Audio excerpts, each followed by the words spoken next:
tal? Sean todos bienvenidos a un nuevo capítulo de Pase Gol Podcast y el día de hoy tenemos un invitado de lujo, Walter Catarró, que nos va a estar acompañando para analizar a la selección Vinotinto rumbo a Qatar 2022. Walter, bienvenido a Pase Gol Podcast. Un gusto saludarlos, muchachos. Qué placer compartir con ustedes. Gracias por la invitación. Como les decía, para mí poder conversar de fútbol más allá de lo que me apasiona y es mi trabajo, pues es algo que disfruto mucho y bueno, hacerlo en esta mesa virtual, pues bueno, de verdad que termina siendo para mí un gran placer, como les decía. Presento también a nuestra alineación, Humberto Villamizar desde el Táchira. Humberto, estás viajando, Humberto. ¿Cómo estás? Todo bien, Salva. Bueno, sí, un placer. De verdad, Cata, muy agradecido porque hayas aceptado la invitación de Pase Gol y bueno, esperemos que esta 40 horas que tengamos de conversación sea fructífera y hablar de lo que nos gusta, ¿no? De la selección rumbo a Qatar. Sí. Y de Táchira nos vamos a Maracaibo, donde está Edgar González. ¿Cómo estás, Edgar? Hola muchachos, abrazo Walter, la verdad que me sumo a mis compañeros, agradecido porque hayas aceptado la invitación y estoy seguro que todos la vamos a disfrutar, tanto con nosotros como los que nos están viendo. Totalmente, ojalá que así sea. Bueno muchachos, arrancamos de una metiéndole al tema de la selección rumbo a estas eliminatorias, Humberto. Bueno, Cata, yo quiero empezar y preguntarte, ¿cómo viste ese final de Dudamel y cómo crees que los chicos están viendo ese cambio tan abrupto que se dio? Porque la verdad nadie esperaba el nombre de José Peseiro y les tocó aceptarlo, escuchar ese nombre, quizás unos por primera vez. ¿Cómo crees que se está dando en el vestuario esa combinación de dejar a Dudamel y a activarnos con el profe Peseiro? Pues bueno, yo siento que en este momento hay mucha expectativa, ¿no? Alrededor de lo que puede ser el inicio, ¿no? de este ciclo, entendiendo las formas y las maneras por cómo se acabó el pasado y también dándole la valoración a la duda de qué va a suceder, ¿no? Siempre como con un inicio de ciclo, pues al final uno termina interpretando de mucha especulación las formas, ¿no? De cómo será, qué pasará, cómo jugará, cuál será el plan, cómo lo ejecutará, ¿no? Y en medio de esa dinámica de las formas, pues me queda esa pregunta, ¿no? Ese interrogante de qué cambiará a lo que hemos nosotros generado como venezolanos y entrenadores venezolanos a esta nueva estructura y este nuevo plan con un técnico extranjero, con todo lo que hay alrededor de Peseiro y su forma, sus ideas, su cuerpo técnico, y cómo podría aprovechar él el material humano que hoy hay a disposición, que no es mucho más que el que ya estuvo con Rafael Dudamel, y el que dejó en su momento César Farías con un promedio de edad muy, muy bajo para la eliminatoria sudamericana, y que bueno, que rumbo al Mundial de Rusia no se le sacó capaz el provecho que algunos esperábamos, ¿no? Entonces, pues bueno, es simple expectativa, como una persona más del fútbol, me imagino que ustedes también la sienten, ¿no? De qué pasará, qué cambiará y qué novedad tendrá este nuevo ciclo. Pero, insisto, al no ver ningún entrenamiento, al no ver la puesta en escena, pues creo que se ha alargado esa expectativa y yo he insistido en la forma, ¿no? Del discurso del entrenador, en que ojalá y pueda ejecutar todo lo que dice, ¿no? A ver, Walter, yo me quiero ir a las eliminatorias en general y te quiero preguntar, porque la Conmebol ya confirmó que las dos primeras fechas se jugarán en octubre, pero todavía no sabemos si serán aquí en Sudamérica o si serán en Europa, que ha sonado mucho. ¿Cómo ves tú ese tema? Y además, ¿qué te gustaría en caso de que en Sudamérica pues haya un lamentable o siga subiendo la curva de contagio y no se pueda disputar aquí esas dos primeras fechas? Mira, insisto que es más de lo que te venía conversando, ¿no? Es un tema de mucha especulación, más allá de que el anuncio de Conmebol ya sea un hecho y que lo haya confirmado y que haya lanzado eso a la calle, ¿no?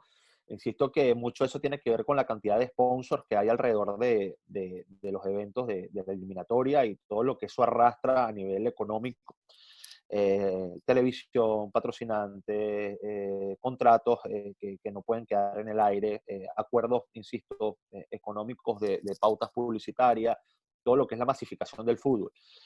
Después entendemos que el fútbol lo manejan los dirigentes, ¿no? Más allá de que los entrenadores y los jugadores sean los que nosotros vemos en las pantallas, el fútbol es de los dirigentes, ¿no? Y ellos son los que ponen fechas a los eventos y los que dicen cuándo se va a jugar y cuándo que no.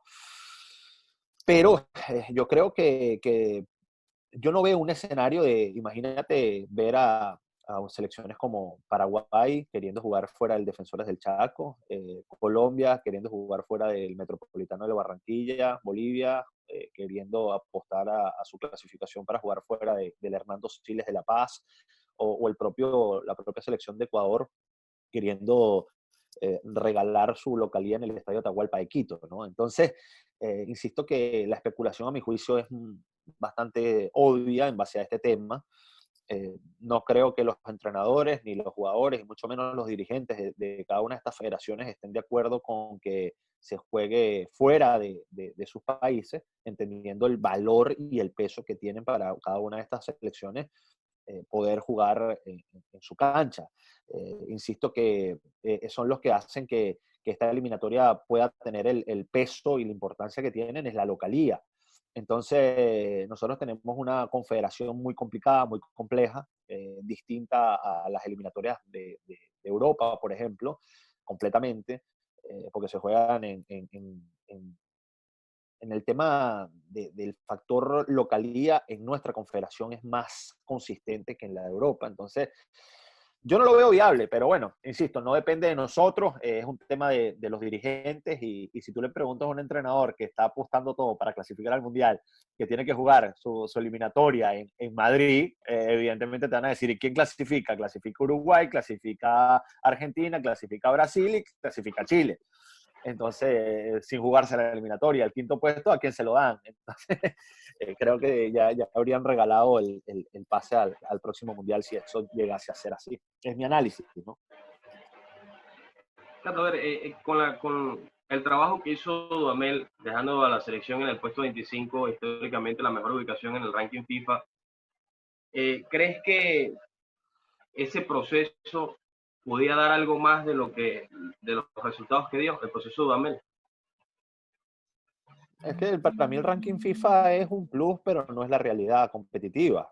La realidad competitiva es que Venezuela no pasó del 10º puesto, 9º puesto de la clasificación, después que estuvimos a 4 puntos de entrar al repechaje en su momento, en el Mundial de Brasil, y lo que sucedió en el Mundial, para la eliminatoria del Mundial de Sudáfrica en 2010 y Brasil en el 2014. El ranking FIFA está bien, pero por el ranking FIFA no clasificas al Mundial, ¿no? Entonces la realidad es que no pasamos de ser último o penúltimo de la eliminatoria nuevamente. Evidentemente eso te lleva a hablar de un retroceso competitivo, y mucho de eso tiene que ver las responsabilidades compartidas de lo que fue la debacle del ciclo San Vicente dentro de la selección, y después lo que fue la poca consistencia que pudo tener en cuanto a resultados el propio Rafael Dudamel. ¿Que pudo haber dado más? Hubo mucho factor externo, lejos del fútbol. Habría que analizar otro tipo de cosas que no sean netamente futbolísticas para poder encontrar alguna respuesta a eso. En lo netamente futbolístico, creo que no se le sacó provecho a una camada de jugadores con unas características producto de la visión de fútbol que tenía el entrenador en ese momento, que serían discutibles, ¿no? Pero desde mi óptica, pues creo que sí, ¿no? Siento que pudimos haberle sacado mucho más a esa camada de jugadores, y que todavía se mantiene, ¿no? Que heredó el técnico que hoy está en el cargo, que es el propio José Peseiro. No creo que vaya a entrar alguien más ni vayan a salir otros. O sea, creo que los que terminó dejando Dudamel arrancarán la eliminatoria y la van a terminar. Es por un tema de edad, por un tema de oficio, y porque también no somos un país que tiene un abanico más amplio del que tenemos de jugadores disponibles para ser convocables a la selección nacional de mayor. Walter, te quiero preguntar, volviendo al tema de las eliminatorias, Venezuela, y lo que estás diciendo para mí es la mejor generación que tenemos hoy, el mejor equipo que podemos tener hoy en mucho tiempo. Sí. Pero también hay equipos como Brasil que para mí, y varios invitados que han estado aquí en Pase Gol, han dicho que Brasil está en otro nivel de las eliminatorias, que quizás Argentina ya está un poco más hacia lo común o hacia lo que podríamos enfrentar, Sí. pero que Brasil está en otro nivel. Te quiero preguntar, ¿cómo ves tú las eliminatorias y cómo ves a los rivales de Venezuela? Y por qué no, qué tan factible es ese cuarto, tercer puesto de las eliminatorias o quinto puesto de las eliminatorias? Si vamos al escenario netamente deportivo, creo que las eliminatorias o el nivel de competitividad se ha achicado, se ha cortado hacia arriba y no hacia abajo. Es decir, siento que hay una evolución competitiva por parte de los países que no eran grandes candidatos. El caso de ver que lo que viene haciendo Perú, lo que hizo Chile en esta generación que tuvo campeón de América o bicampeón de América y consecuente en los mundiales, lo que puede tener la selección paraguaya y la debacle que tuvo en un pico bajo generacional producto de que no desarrolló jugadores, lo que puede ser la selección ecuatoriana, que también se quedó en un pico bajo porque no desarrolló jugadores. Entonces, pues siento que se acortó hacia arriba porque más allá de que no exista el desarrollo de jugadores en estos países, pues el nivel competitivo no cayó. Los partidos de eliminatoria tienen un nivel de intensidad muy, muy alto. Tú ves un partido de eliminatoria Paraguay-Perú y es un partido infartante con un ritmo realmente bueno de competencia, ¿no? No son un bostezo como pudieras ver Bosnia, España, si se llegase a dar, o sea, tienen una particularidad, ¿no? Sí, Brasil está muy por arriba de todo, sin duda, pero siento que Argentina siempre va a ser candidato. Uruguay tiene un recambio constante y permanente de jugadores y por eso siempre termina siendo después de ese bajón que tuvo después del Mundial del 90 hasta que llegó Tavares en el año 2006 y ha mantenido esa consistencia competitiva, fueron campeones de América, semifinalistas en un Mundial y aparte de eso consecuentes en las Copas del Mundo, participantes. Entonces, yo lo que creo es que cada vez la veo más pareja la eliminatoria. Ahora, que tú me digas que Venezuela hoy, desde la parte competitiva, tiene argumentos para ir y sostenerse en ese grupo, sí, sí lo creo. Pero el Mundial no se va solo con competencia, al Mundial se va con capacidad dirigencial, al Mundial se va con el conocimiento de las estructuras de Conmebol, se necesitan otro tipo de cosas que Venezuela hoy no las tiene.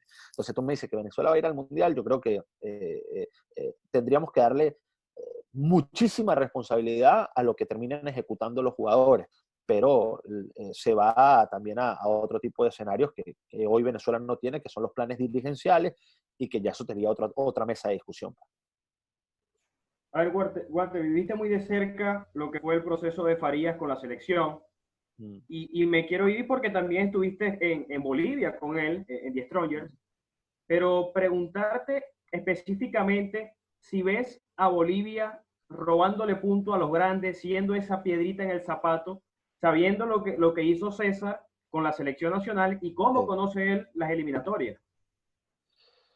No, efectivamente, creo que son dos escenarios totalmente diferentes, ¿no? Primero, la posibilidad de ver todo el proceso de César, el final del ciclo de Richard, todo el proceso de César dentro de la selección nacional muy de cerca, porque DirecTV tenía los derechos de las eliminatorias y tenía los derechos de transmitir a la selección de Venezuela. Entonces, no recuerdo cuántos partidos fueron, pero te aseguro que sí pude hacer de selección nacional más de 50 partidos, creo, ¿no?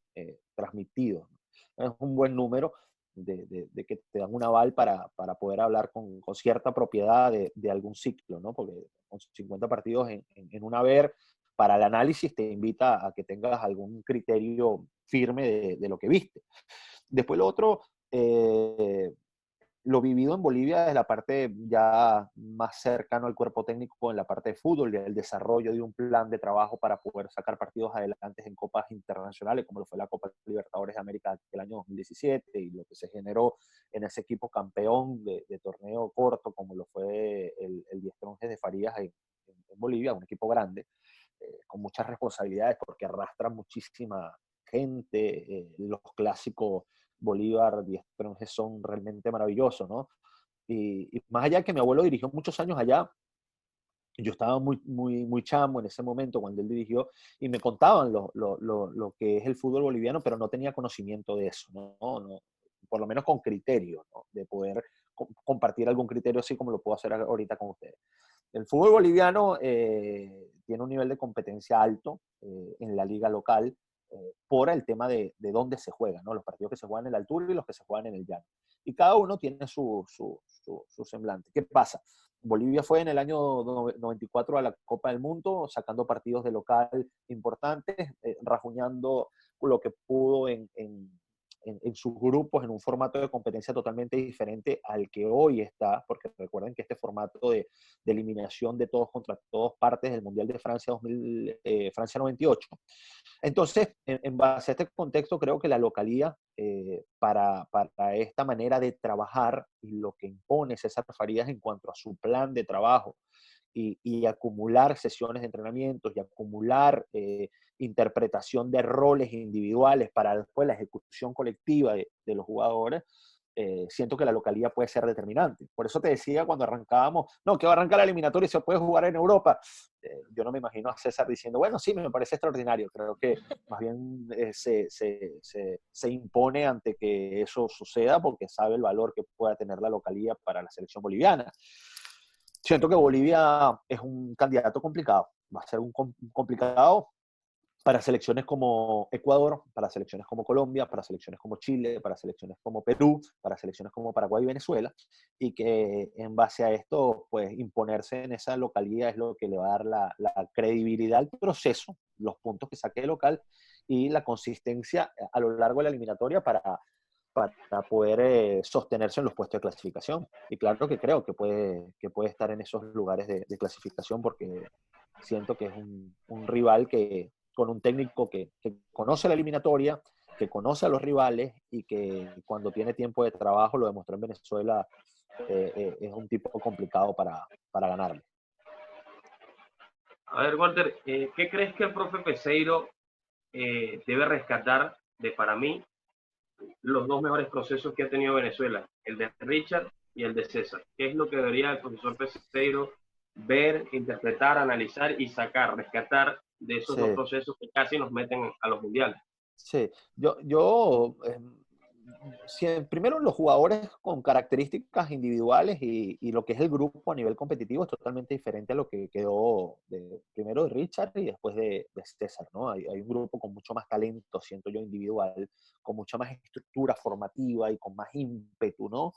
De jugador. No te estoy ninguneando a los que estuvieron antes, sino que es una condición natural de la evolución, ¿no? El fútbol en Venezuela ha evolucionado notablemente a nivel individual de los jugadores, y te hablo de las características que ves en cada uno de los jugadores. Vemos lo que está haciendo Machís en España, lo que hace Murillo, lo que hace Savarino, lo que hace Otero, lo que hace Soteldo. O sea, ves jugadores de muy buen pie, con explosivos, con unas características importantes para competir en altos niveles de estrés y de presión, que antes a lo mejor tú decías, bueno, no es que Otero sea mejor que Arango, o no estoy diciendo que Machís es mejor que Maestrico González, o no. O sea, son contextos totalmente diferentes y es una evolución que se ha marcado. Lo que debería, siento yo, que aprovechar de lo que dejó o lo que heredó de estos ciclos, primero es el respeto a la competencia, ¿no? Saber que no es igual jugar a las 3 de la tarde en Barranquilla que jugar en San Cristóbal a las 8 de la noche, ¿no? O en Cachamay de local. Eso es algo obvio, pero las condiciones reales de la competencia sudamericana son agresivas en cuanto a la diferencia. Y el tema del discurso populista que hoy hay, y lo digo populista porque es lo que la gente quiere escuchar, que nosotros como personas cercanas, ¿qué quisiéramos? No, sí, vamos a agredir a nuestros rivales, vamos a ser ofensivos, vamos a tener un alto porcentaje de posesión de pelota, vamos a poblarle la cancha al rival, vamos a obligar que siempre la segunda pelota del rebote sea nuestra, vamos a tener características agresivas para imponer nuestro juego ante cualquier selección. Eso pudiera ser un escenario, pero lo que pasa es que de ahí a que se haga realidad son dos cosas totalmente diferentes, porque la pregunta sería, ok, pero ¿cómo se hace eso, no? ¿Cómo se logra eso? Porque nosotros, ¿qué decíamos en Venezuela? No, Farías juega al pelotazo.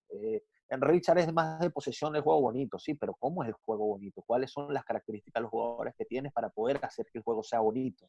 Entonces, se generó como una matriz que yo creo que ya es irrecuperable, de que el juego bonito solo es el que tiene la pelota, el de la posesión. Y yo soy la antítesis de eso. A mí me gusta más el juego directo. Yo soy más agresivo en la intención para jugar. Entonces, a mí no me gusta especular tanto en cuanto a lo que a mí me parece juego bonito, ¿no?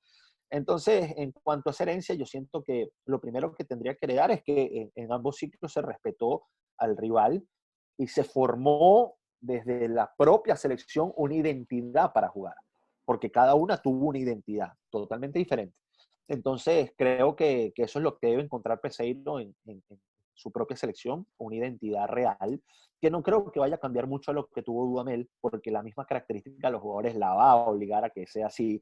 Tú no vas a decirle que tienes a Machís, tienes a Rómulo, y tienes a Soteldo, y tienes a Murillo a disposición para que puedan jugar, a Sabarino, no sé si hay otro más, que pudiéramos agregar, pero le vas a decir, no, vamos a tener un poco más la pelota, ¿no? Los tipos agarran la pelota y van de frente a querer pisar el área en recorridos largos porque es lo que hacen normalmente en sus equipos y porque son las características individuales que tiene cada uno. Entonces, es eso, imponer una identidad que se gane dentro del proceso, dentro de conocer la competencia y ver qué provecho se le puede sacar a eso. Bueno, para todos los que nos están escuchando en Spotify, Apple Podcast, recuerden, estamos aquí en Pase Gol con Walter Roque, lo conocerán por On Fire TV, por ejemplo, pero bueno, también es un periodista con mucha trayectoria en Venezuela, diría yo que uno de los más importantes. Walter, te quiero preguntar para seguir Muchas hablando de la gracias. selección, te quiero preguntar para seguir hablando de la selección, ¿ves a Soteldo? A ver, Soteldo es la esperanza para muchos como el mejor jugador de la selección, como el mejor jugador de Venezuela, quizás el que tenga esa trayectoria para superar a Juan Arango. ¿Ves a Soteldo llevando al equipo al hombro y quizás llevándolo al Mundial? Pero es que es más de generar, nosotros culturalmente necesitamos siempre un ídolo, ¿no? Y siempre le achacamos las responsabilidades a alguien para que nos salve, buscamos un héroe siempre, ¿no? En esa estructura de algo que se ha hecho habitual por la necesidad propia. Y buscamos héroes porque somos así. Necesitamos siempre un héroe para creer que ese héroe es el que nos va a sacar adelante, ¿no? Sin creer que la realidad nuestra es que cuando nos fue mejor en el fútbol principalmente, es cuando nuestro colectivo y nuestro grupo se amalgamó y teníamos una cantidad de héroes que trabajaban en pro de algo, ¿no? Yo no creo que Soteldo solo pueda hacerlo. Y no estoy eh, quitándole el valor que tiene a su talento.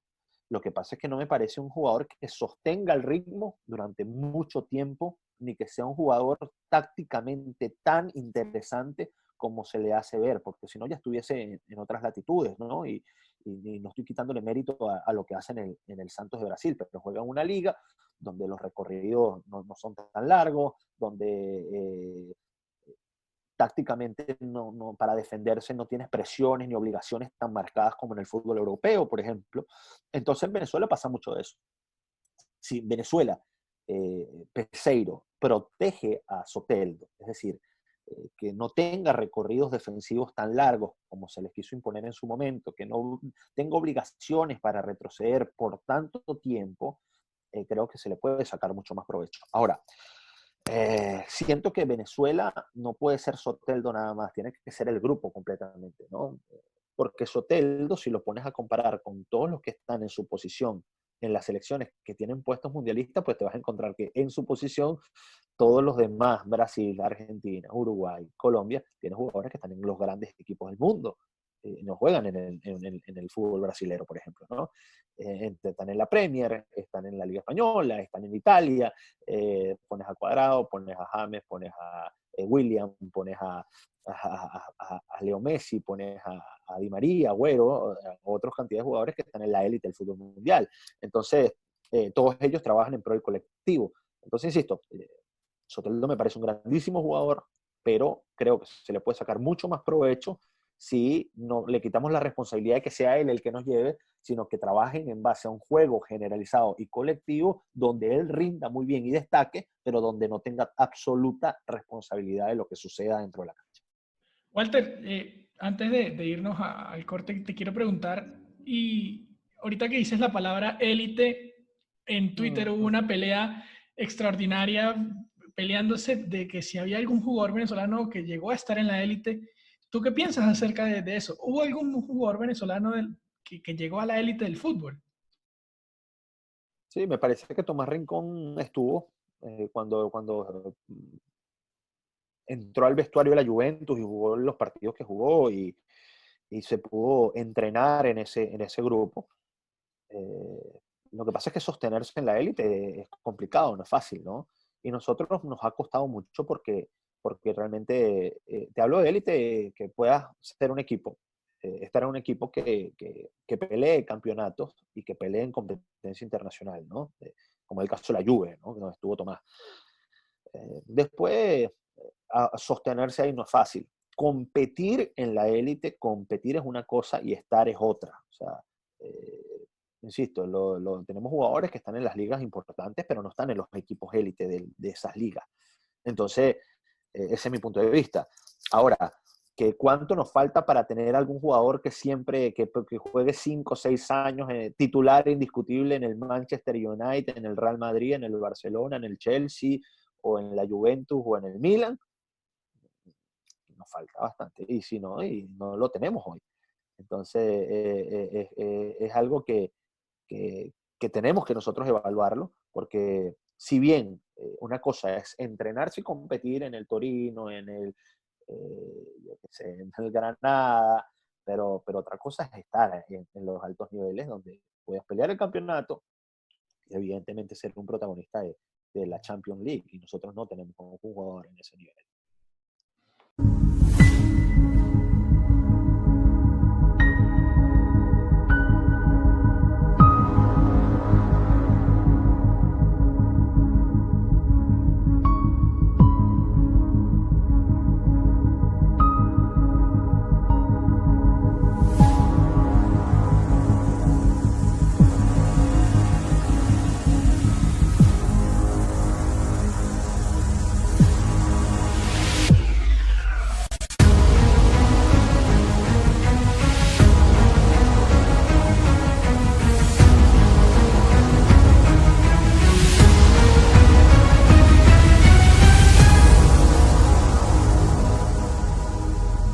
A ver, Walter, ¿cuál crees tú que será la columna vertebral de la selección nacional en estas eliminatorias?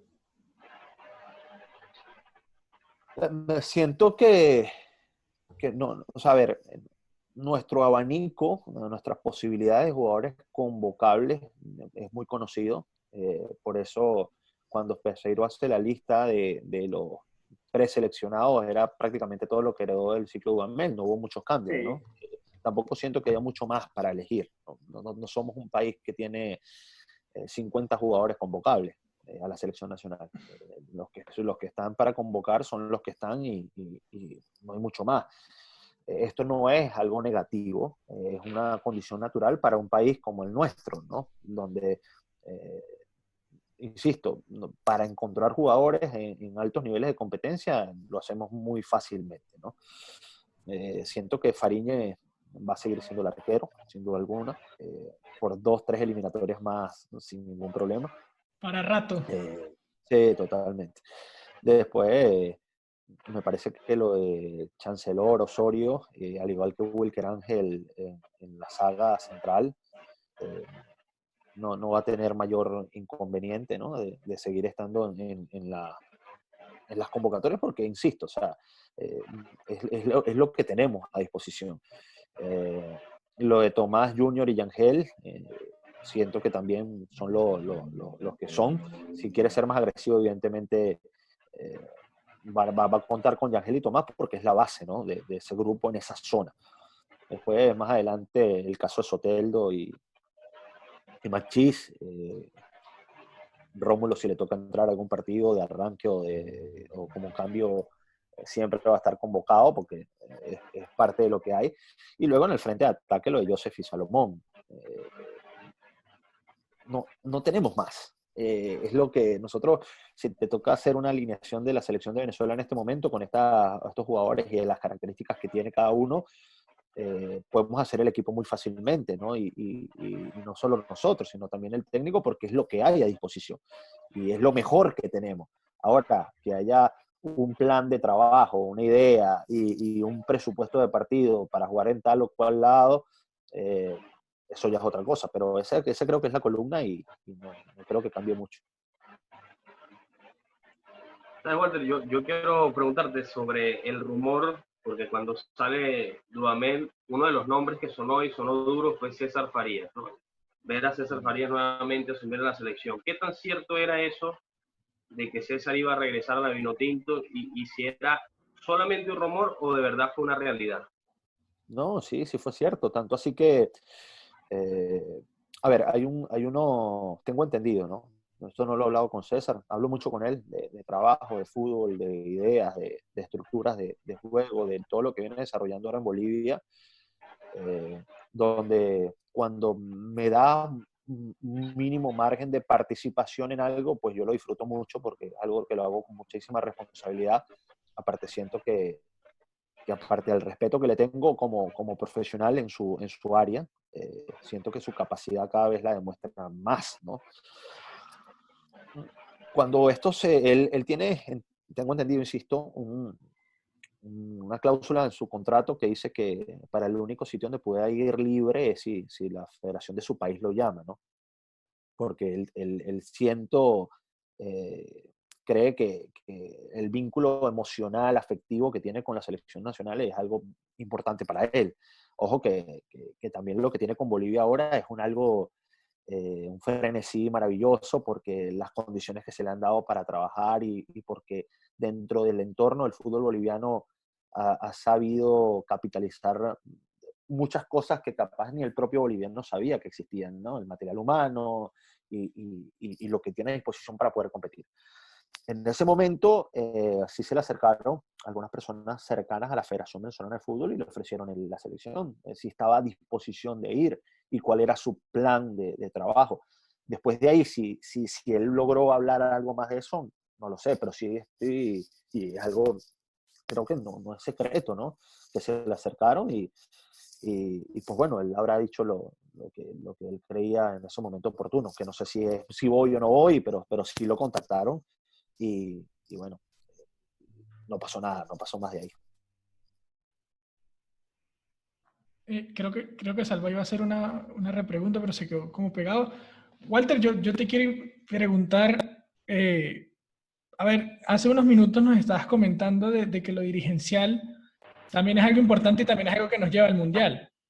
Sí, Y lo dirigencial ahorita nos está fallando, pues yo creo que es lo único que nos falta. Richard Páez dijo en nuestro programa que lo dirigencial en Venezuela sigue siendo la cenicienta. La selección creció y la federación no. Te quiero preguntar por lo que está pasando en la Liga Fútbol y todos los problemas que están sucediendo de comunicado tras sí. comunicado. La FIFA se Guerra metió, de comunicados. se metió Berardinelli contra la Liga. Bueno, te quiero preguntar, ¿eso es un problema para las eliminatorias Qatar 2022? Mira, los países que no son protagonistas, ¿no? Que no son países de peso histórico, cuando fueron al Mundial fue que se alinearon muchas cosas, el aspecto político, el aspecto social, el aspecto económico. Hubo un grupo de trabajo que proyectó como país la clasificación a la Copa del Mundo. Ya habló lo que sucedió en Ecuador, en el Mundial de Japón y Corea, lo que sucedió cuando Colombia fue campeón de América en el año 2001, bajo las condiciones que sean. O sea, que hubo un país que estaba en un problema político, que no participó, Brasil, lo que tú quieras poner. Pero, insisto, los grandes hitos históricos de los países no tradicionales en élite, Copas del Mundo, se asociaron muchos factores para que pudiera darse el hecho, ¿no? De poder ir al Mundial, de ganar la Copa América, de organizarla o todo lo demás, ¿no? En el aspecto netamente de fútbol. Para poder ir a un Mundial tienes que tener peso federativo y como país. Tienes que tener una estructura muy bien desarrollada, tienes que tener, porque no nada más se gana la clasificación en la cancha. Tienes que tener una cantidad de factores que te impulsen como país para poder seguir adelante. Tienes que tener una localidad importante, tienes que tener un país que crea en lo que estás haciendo y el respaldo del país como proyecto. Y eso en Venezuela no lo hay. En Venezuela hay algo que sucede, que es que se le da mucha responsabilidad a los jugadores porque son los que terminan ejecutando dentro de la cancha lo que vemos nosotros como espectadores del juego, del fútbol como tal, pero hay muchas cosas detrás de eso que no pasan.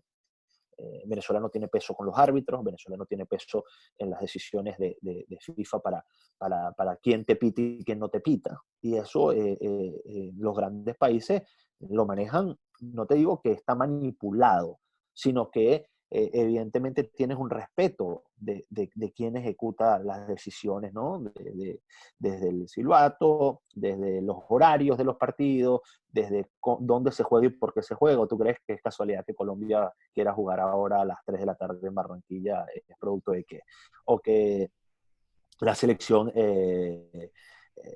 por ejemplo, ecuatoriana, imponga que quiere jugar tal o cuales partidos en el Atahualpa de Quito en ese horario y tuvo el sorteo que tuvo para la escogencia de sus rivales en el arranque es debido a que.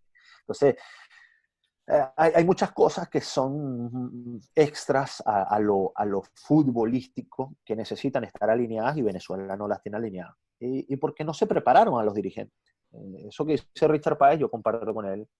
Crecieron los entrenadores, crecieron los futbolistas, crecieron el entorno periodístico, que ahora habla mucho más de fútbol que hace 20 años, pero no creció el dirigente porque no se preparó el dirigente. Entonces, ¿qué pasa? La federación está una persona a cargo que tú le dices, bueno, ¿cómo te desarrollaste en el entorno fútbol y cuáles son tus herramientas y tu plan para que la estructura de fútbol tenga una evolución a mediano plazo, en los próximos 10 años, por ejemplo?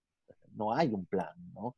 Entonces todo esto es como la consecuencia de lo que somos como país, ¿no? Realmente lo vemos todo como muy a la joda y creemos que esto es algo simplemente de que vamos al mundial porque nuestros jugadores son buenos. Y no es así. El otro día hablaba con Tomás Rincón, después que hicimos un programa con él y tengo una relación cercana por muchos años, primero de compartir el trabajo, él en su rol de jugador y yo como mi rol de periodista y de persona que trabajo dentro del fútbol. Y yo le decía a Tomás eso, que yo veía que ellos tenían mucha responsabilidad y nuestra sociedad poco a poco ha ido creciendo, pero no es una sociedad futbolera. No tenemos espacios de fútbol como lo hay en todos los países de Sudamérica. Nosotros somos el único país donde no tenemos los espacios que hay en otros países con respecto al fútbol. Y le decía que esa responsabilidad que ellos tienen encima es complicada porque los federativos no se prepararon para estar en esos niveles. Evidentemente Tomás defiende mucho su estructura y su plan y su selección y es muy analítico en eso y dice que bueno, que fue lo que les tocó y que ellos van a tratar de hacer lo posible por ir, ¿no? A ver, Cata, ya para iniciar la última ronda de preguntas, ¿cuál crees que serán los rivales directos de Venezuela? A ver, con los que Venezuela tiene que ganar sí o sí para por lo menos pelear ese cuarto, quinto puesto de repechaje. Es que siento que no ha cambiado mucho, ¿no? Más allá de lo que siempre nos termina pasando con Chile, que nos roba puntos de local, de que no ha sido siempre un drama poderle ganar. Es la piedra, es la piedra. Sí. Es el partido bravo, ¿no? Después no perder puntos con selecciones como Perú, Ecuador, Bolivia, Colombia, Uruguay, Paraguay de local. Y después rajuñar los puntos que se puedan afuera, ¿no? La mejor eliminatoria que Venezuela hizo en su historia, la del Mundial de Brasil 2014, arranca de una manera complicada contra Ecuador, se pierde en Quito, después se le gana a Argentina en Puerto de la Cruz, aquel partido que se le gana al equipo de Sabela, que después jugó la final del Mundial, y en aquella gestión de Sabela, Argentina solo perdió 3 partidos. Perdió contra Venezuela, perdió un partido amistoso en fecha FIFA X y perdió la final del Mundial. O sea que este equipo era una máquina, ¿eh? Sí, totalmente. Entonces, pero Venezuela le ganó bien ganado en Puerto de la Cruz, aquel gol de Amorebieta, ¿no? Y le ganó un partido bien trabajado tácticamente con lo que te venía hablando anteriormente, que era no encontrando un ídolo, ni un héroe, ni un superhéroe para sacar los partidos adelante, sino que el trabajo colectivo es el que sacó resultados. Después se jugó contra Colombia en Barranquilla, se empató 1-1. Después se fue contra Bolivia en San Cristóbal, se ganó 1-0 con el gol de Vizcarrondo. Después vino aquel partido contra la selección de Uruguay, se empata contra la selección de Uruguay, aquel gol de Salomón Rondón. Después lo que viene lo de siempre, ¿no? Los partidos complicados contra Chile, que son un parto. El poder ganar en el Defensores del Chaco, que por primera vez se hace en aquel mundial, en aquella eliminatoria se ganó 2-0, aquella tarde maravillosa, noche maravillosa de Salomón Rondón haciendo aquellos 2 goles y Maestrico González. Pero después de eso te pones a revisar la eliminatoria y va a ser más de lo mismo. No creo que cambie el plan. Lo que pasa es que los partidos de visitante es donde te marcan la realidad. Y regalar puntos del local y Venezuela, que no tiene una localidad fuerte, porque no tiene una localidad que tú le puedes dar un golpe a la mesa. No somos Bolivia, que juega en La Paz, no somos Ecuador, que juega en Quito, no somos Colombia, que juega en Barranquilla. Entonces, todavía en Venezuela se discute el tema de en qué estadio se juega. Y no sé, desconociendo la importancia, que es decir, se juega aquí por esto, y mi selección no la muevo de acá, ¿no? Entonces hay algo bien popular de complacer a gobernaciones y complacer a los alcaldes y el tema político que se mete sin saber que estás regalando por todos lados tu clasificación al mundial sin tener un estadio único para poder sacar ventaja. Walter, ¿dónde verías tú a la selección jugando? Ah, bueno, Edgar, ibas a hacer la misma pregunta. No, eso iba, sí. Mira, a mí me encanta San Cristóbal porque yo, primero, por el vínculo que tengo con el Deportivo Táchira, por lo que fue mi familia ahí jugó mi tío, mi abuelo fue campeón con ese equipo de la Quinta Estrella y yo crecí viendo eso muy de cerca y para nadie es un secreto que soy hincha de ese equipo, ¿no? Y quiero que siempre le vaya bien. Tengo un sentimiento muy marcado por el Deportivo Táchira, pero para mí la selección tiene que jugar siempre en Cachamay, por las facilidades que tiene de acceso, por el aeropuerto, por la hotelería, por el estadio, porque a mi juicio es el lugar donde debería jugar la selección. Ahora, tú me dices que Pueblo Nuevo cambia las condiciones y está todo bien y la gente... El fanático de San Cristóbal es complicado y cuando a la selección no le va bien la buchean y es complicado el fanático de San Cristóbal. Pero en otro marco, yo te diría que para mí la selección siempre tiene que jugar en Cachamay por lo que te acabo de decir, ¿no? Ojalá y después los mismos jugadores digan dónde se sienten más cómodos y que Venezuela en este proceso pueda hacer un fortín, ¿no? De dónde jugar, cosa que no creo que vaya a pasar, porque una cosa es lo que yo crea que tiene que ser y otra cosa es lo que pasa. Y lo que pasa es que a Venezuela la van a ir rotando otra vez por todos los estadios y somos un chiste porque no somos Brasil. Porque, mira, Argentina juega en el Monumental de Núñez, Uruguay juega en el Estadio Centenario de Montevideo, Colombia juega en el Metropolitano de Barranquilla, Paraguay juega en el Defensor del Chaco, Ecuador en el Atahualpa de Quito, Bolivia en el Hernando Siles. Venezuela rueda por todos los estadios y regala el oro como si tuviera mucho para poder ofrecerse, ¿no? Extradivo. A ver, Walter, ¿cuánta vida hay que darle a Peseiro? ¿Cuál es el margen de error que hay que darle al profesor Peseiro? Yo creo que no, es que no tiene margen de error. Al final ya la decisión fue tomada. La misma eliminatoria te va a ir marcando el camino. Yo siento que después de hacer un análisis muy, muy marcado, la decisión de la federación fue tratar de descontaminar el tema de los empresarios, representantes de jugadores, los vicios que había internos dentro de un contexto que no es del todo sano, como el que tiene Venezuela. Y por eso la decisión de José Peseiro. Ahora, el margen son los resultados. Él tiene un plan, no un proyecto. Entonces, su plan es ganar partidos jugándolo de la manera que él dice que lo va a jugar. Ahora, de ahí a que se haga realidad, ahí es donde yo veo la dificultad, porque yo decía que Joseiro jugaba el PlayStation y no lo decía como una falta de respeto, sino que yo cuando me siento con mi hijo a jugar al Play, le digo cómo quisiera que jugara mi equipo. Después juego contra unos tipos que juegan mejor que yo, me pasan por arriba y pierdo, ¿no? Papá, ¿por qué perdiste? Bueno, pues no salió como yo quería el plan. Me parece que mucho eso es lo que va a pasar con Peseiro, porque ojo que Colombia tiene un equipo muy complicado, Bolivia enciende las luces, igual que Uruguay y Brasil te pasan por arriba. Yo quiero ser director de fútbol de la BBC de Londres, ese es mi sueño. Pero para poder llegar a ser director de fútbol de la BBC de Londres, tengo que hablar 2 o 3 idiomas más, tengo que tener mucha más edad, tengo que agregar otra cantidad de cosas en mi currículum que hoy no las tengo, pero hoy no estoy capacitado para eso. Voy a estarlo, Dios mediante, me voy a preparar para ello, pero mi realidad hoy no es esa. Entonces es mucho de lo que uno sueña con ser a lo que es. Y hoy Venezuela, el plan de Peseiro es lo que él sueña lograr, pero no lo que puede lograr de manera inmediata, porque siento que hay una distancia muy marcada entre lo que quiere y lo que es. Bueno, Walter, ya para ir cerrando, nosotros tenemos 2 dinámicas con nuestros invitados. Yo te voy a hacer la primera y la segunda te la va a hacer Edgar. La primera le da honor al nombre de nuestro programa y es: ¿a qué jugador de la historia del fútbol mundial te gustaría darle un pase gol? Al gordo Ronaldo. El que más se repite. Ese es el que más repite. El que más se repite. Al gordo Ronaldo. Ese era una bestia. Y me Walter, cae bien el tipo. Me cae bien. Walter, y la otra, a ver, tienes que elegir 5 jugadores del fútbol venezolano, o que estuvieron en la selección, históricos o que están ahora, para una caimana. Una caimana de 5x5 y vamos a hacer un mundial. Así que elige bien para que ahí la gente vote por tu quinteto para la caimana. Ajá. Renny Vega en el arco. Vizcarrondo y Rey.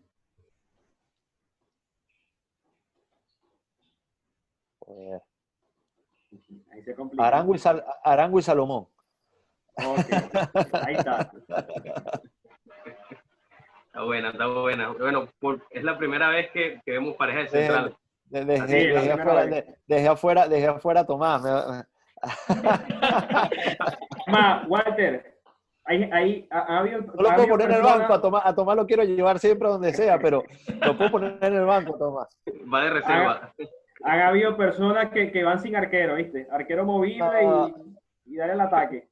No, Renny es bueno con los pies, buenísimo. Entonces por eso lo puse. Y también tapa, es el más importante que siento tuvimos en nuestra historia. Sacó muchos ceros y muchos partidos adelante. Sí. Bueno, Walter, lo que pasó en Bolivia. Sí, desgraciadamente eso es lo que se acuerdan de Renny. De Bolivia es lo único que se acuerdan. Exacto. Todo. Es lo que se acuerdan nomás.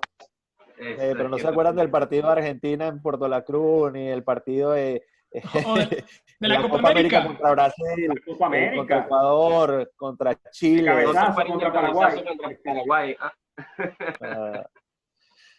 Memoria corta. Queremos agradecerte por haber estado acá y esta conversa 100% vino tinto. No, un abrazo grande y de verdad que muchas gracias, los felicito por el programa y de verdad para mí un gusto tremendo poder conversar con ustedes. Cuando tengan el programa me pasan el enlace y con gusto los comparto también en mis redes para que la gente los vea, los pueda seguir a ustedes y en el trabajo que vienen haciendo. Y como le digo a todas las personas, ¿no? que trabajan en los distintos medios de comunicación, que lo importante es proyectarse y querer hacer las cosas bien y bueno, de verdad por eso los felicito. Así que bueno, un fuerte abrazo. Gracias, Walter, igual. Gracias, Walter. Y a ustedes recuerden suscribirse, darle like, compartir este video. Este es un programón de colección. Estos son los programas que nosotros vamos y los colocamos en los videos de colección. Recuerden también, pueden seguirnos en Spotify, Apple Podcast, Google Podcast y bueno, tenemos muchas más sorpresas. Y atención, a partir de ahora arrancará la saga Sudamérica. Así que bueno, nos vemos. Cuídense. Chao. Gracias, muchachos.